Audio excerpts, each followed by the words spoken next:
कोकणातील प्रत्येक अपडेट जाणून घेण्यासाठी आजच माझे कोकणच्या सोशल मीडिया प्लॅटफॉर्मला लाईक, फॉलो आणि सबस्क्राईब करा। रत्नागिरी जिल्ह्यातल्या खेडमधील भोसते घाटात 2 दिवसांपूर्वी एका अनोळखी व्यक्तीचा मृतदेह सापडला होता।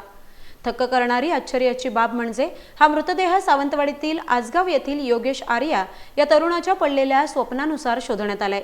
कोण आहे हा योगेश आर्या, ज्याच्या स्वप्नात खेड रेल्वे स्थानकानजीक असणाऱ्या भोसते घाटातील डोंगरात एक व्यक्ती मदतीसाठी याचना करतो असे आले होते। त्यानुसार अगदी त्याच ठिकाणी पहिल्यांदा मानवी शरीराची कवटी आणि काही अंतरावर मृतदेह सापडलाय। या घटनेने खेडच नव्हे तर संपूर्ण कोकण थक्क झालंय। अखेर हा योगेश आर्या कोण याबाबत कोकणासह सगळ्या महाराष्ट्राला उत्सुकता लागली आहे।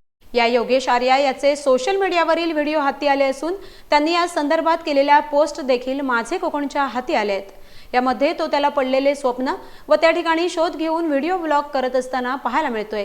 अजूनही भोसते घाटात सापडलेला तो मृतदेह नेमका कोणाचा आहे याची ओळख पटलेली नसून त्याची ओळख पटवण्यासाठी रत्नागिरी जिल्हा पोलिसांचा कसून तपास सुरू असल्याचं सांगण्यात येतंय।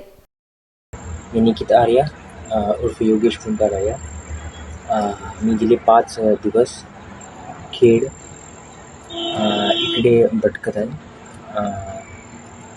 का ते मी तुम्हाला एक्सप्लेन करेन। सध्या मी 5 दिवस झाले कंटिन्युअसली भोसते घाट इकडे भटकत आहे। The reason behind is that 16 August 2024 त्या रात्रीपासून मला एक व्यक्ती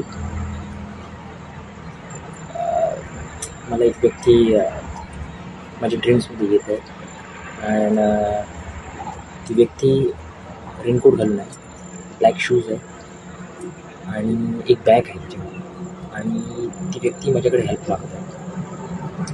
मी खूपदा इग्नोर केला, ऑलमोस्ट 15 डेज आहे इग्नोर डेज, काहीच हे केलं नाही। मला वाटलं मे बी इट्स जस्ट